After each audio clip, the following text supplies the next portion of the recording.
Innal hamdalillah nahmaduhu wa nasta'inuhu wa nastaghfiruh wa na'udzu billahi min shururi anfusina wa min sayyiati a'malina may yahdihillahu fala mudilla lahu wa may yudlil fala hadiya lahu.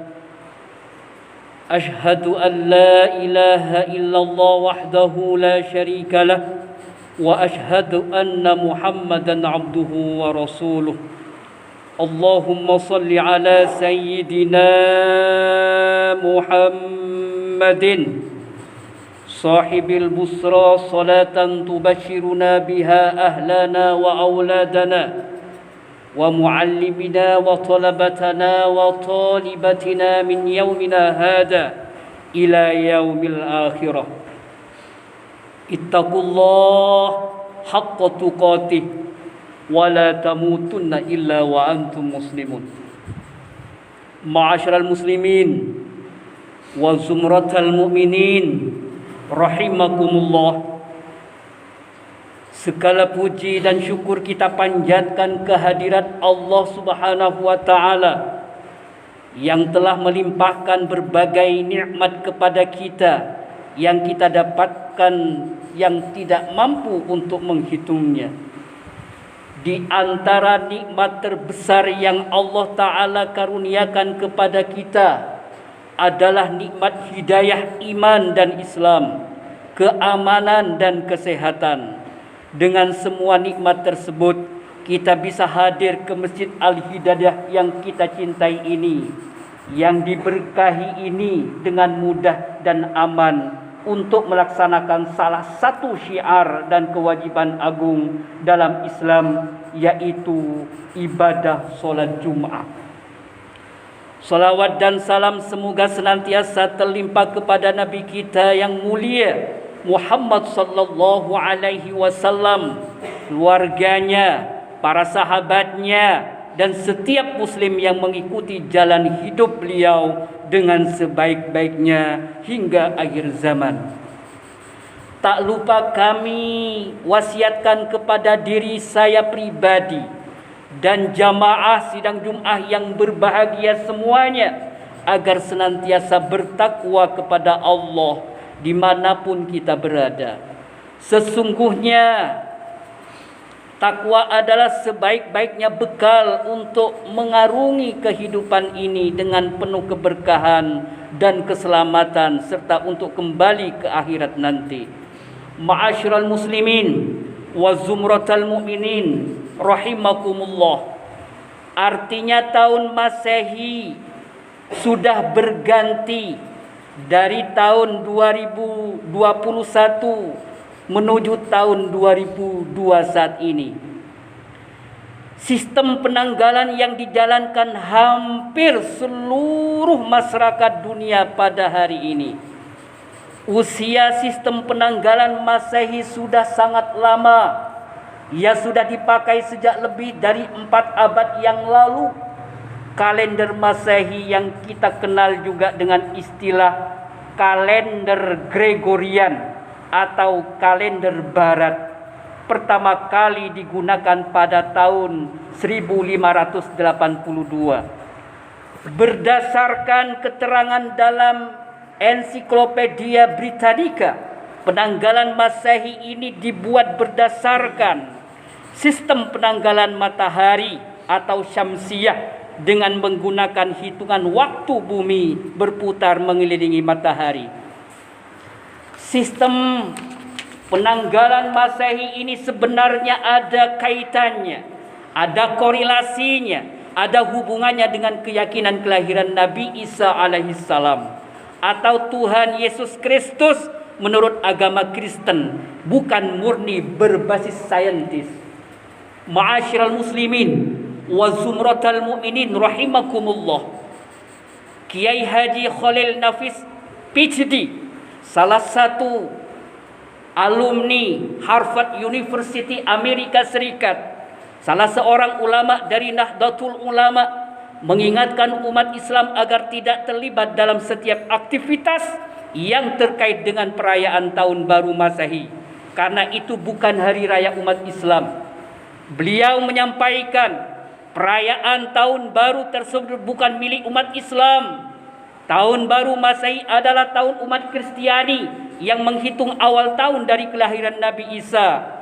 Oleh karena itu tidak ada hubungannya, tidak ada kaitannya, tidak ada korelasinya sama sekali terhadap kepentingan umat Islam dengan pergantian tahun yang dimulai pukul 00.00 waktu Indonesia Barat pada tanggal 31 Desember kemarin. Jadi pergantian tahun Masehi berkenaan dengan mengisi liburan kerja dan sekolah, maka isilah dengan hal-hal yang positif. Bila demikian halnya, lantas bagaimana sebaiknya kita menyikapi tahun baru Masehi yang oleh kebanyakan orang, termasuk kita semua, saya dan keluarga, yang merayakan setiap tahun karena dianggap memiliki nilai spesial dan hari yang membahagiakan. Tidak ada yang istimewa. Malam yang istimewa dalam Islam hanyalah malam terakhir di bulan Ramadan. Di luar itu maka semuanya malam sama saja nilainya. Ma'asyiral muslimin wa zumratal mu'minin rahimakumullah. Dalam kesempatan khutbah kali ini kami mengingatkan diri saya pribadi dan kita semuanya agar menyikapi pergantian malam tahun baru sebagaimana pergantian malam yang lainnya. Kita perlu menyadari bahwa pergantian tahun itu justru menjadi tanda yang jelas telah semakin berkurangnya umur kita dan semakin dekatnya kita dari kematian. Namun kita tidak diminta untuk menatap hari esok dengan sikap optimis bahwa Allah Ta'ala akan menolong kita dengan rahmat-Nya untuk mampu menjalankan tugas-tugas dalam hidup, menuntaskan segala tanggung jawab dan menyelesaikan segala problematik kehidupan yang kita hadapi. Rahmat Allah Subhanahu wa Ta'ala akan kita dapatkan bila kita termasuk orang-orang yang senantiasa berbuat ihsan. Allah Subhanahu wa Ta'ala berfirman yang artinya adalah, janganlah kalian berbuat kerusakan di muka bumi ini setelah dengan baik. Berdoalah kepada Allah dengan rasa takut dan penuh harap. Sesungguhnya rahmat Allah sangat dekat kepada orang yang berbuat kebaikan. Ma'asyiral muslimin wa zumratal mu'minin rahimakumullah. Salah satu ulama terkemuka dunia yang 7 tahun yang lalu pernah saya ikut seminarnya, yaitu Profesor Dr. Wahbah Zuhaili dari salah satu kota Aleppo, Suriah Timur Tengah, itu dalam tafsir Al-Munirnya mengatakan bahwa termasuk dalam pengertian melakukan kerusakan di muka bumi dalam ayat ini adalah berbuat syirik kepada Allah Subhanahu wa Ta'ala dan melakukan kemaksiatan. Oleh sebab itu, kalau seseorang melakukan berbagai dosa dan mungkar di muka bumi ini, hal ini jelas menjauhkan dirinya dari rahmat Allah Subhanahu wa Ta'ala. Karena rahmat Allah Ta'ala hanya dekat dengan orang-orang yang berbuat ihsan, yaitu orang-orang yang mengikuti perintah Allah Subhanahu wa Ta'ala. Ma'asyiral muslimin wa zumratal mu'minin rahimakumullah. Yang paling dekat adalah kematian, yang paling jauh adalah masa lalu. Demikian kata Imam Ghazali dalam kitab Ihya Ulumuddinnya. Walaupun kematian sangat dekat, tetapi ia paling banyak dilupakan dan dilalaikan oleh manusia, seakan-akan ia masih jauh dan jauh nun jauh di sana. Karena hidup bukan untuk mati, tetapi mati untuk hidup. Demikian kata beberapa teman dalam kuliah kami.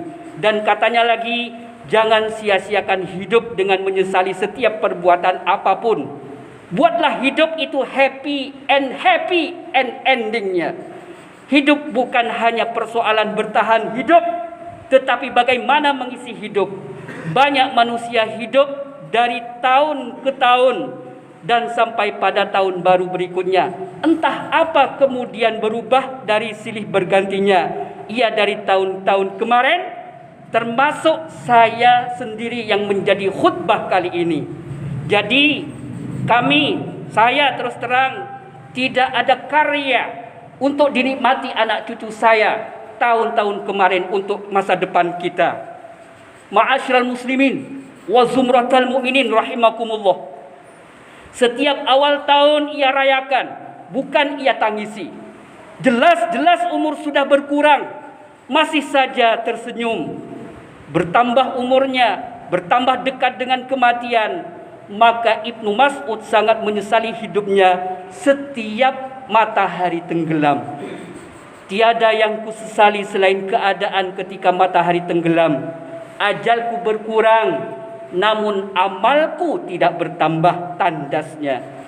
Tahun demi tahun berganti. Dalam satu tahun menempuh 365 hari. Entah lebih banyak tidurnya, ibadahnya, atau main-mainnya, atau TikToknya, atau Facebooknya. Yang tahu adalah saya sendiri dan diri kita semua. Tinggal muhasabah, tinggal mengevaluasi diri.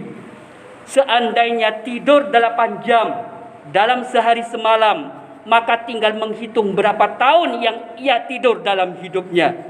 Sebagaimana yang diriwayatkan oleh Ibnu Hibban, Rasulullah sallallahu alaihi wasallam bersabda, orang yang berakal dan dapat mengendalikannya seharusnya memiliki 4 waktu. Pertama, waktu untuk bermunajat kepada Allah Subhanahu wa taala. Kedua, waktu untuk mengintrospeksi diri. Ketiga, waktu untuk memikirkan ciptaan Allah.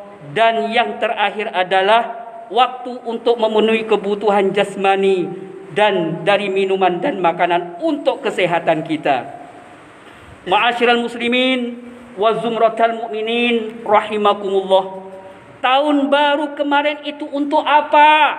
Untuk memperbaiki dirikah? Apa yang akan kita perbaiki kemarin? Apakah sudah punya agenda besar, program besar pada tahun berikutnya, yaitu tahun 2022 sekarang, terkait dengan perbaikan ibadah, pertaubatan kita, kreativitas kita, produktivitas kita, karya kita, pengembangan diri, dan lain sebagainya? Atau hanya sebuah tahun yang akan lewat sebagaimana tahun-tahun yang lalu? Kalau hidup hanya sibuk dengan hal-hal yang tidak penting, di sanalah kerugian terbesar, sebagaimana sabda Rasulullah sallallahu alaihi wasallam. Akhirnya beliau mengatakan, dan ini sebagai penutup di penghujung khutbah saya, alamatu i'radillahi ta'ala anil abdi istiwaluhu bima la ya'ni wa idna imri'in idza tahab sa'atun min umrihi fi ghairi ma khuliqa lahu min al-ibadah la jadir an tatula alaihi hasratuh wa man jawazal arba'ina wa lam yaghlub khairuhu ala syarrihi falyatabayir ilan nar.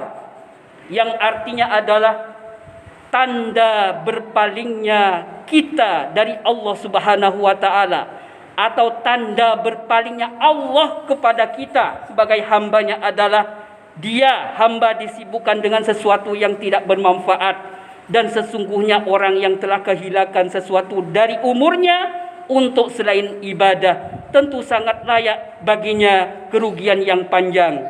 Barang siapa umurnya telah melebihi 40 tahun, 50 tahun, 60 tahun, bahkan 80 tahun, amal kebaiknya tidak melebihi amal keburukannya, maka bersiap-siaplah masuk neraka. Fal yatabawwa 'alan nar. Oleh sebab itu, mari kita refleksi diri tahun baru kemarin untuk apa? Apakah hanya untuk dijalani saja seperti tahun-tahun sebelumnya? Mudah-mudahan bergantinya tahun kemarin, berganti pula keinginan kita untuk menjadi yang lebih baik, menjadi lebih dari sebelumnya. Barakallahu li wa lakum fil Qur'anil azim wa nafa'ana wa iyyakum bima fihi wa dzikril hakim.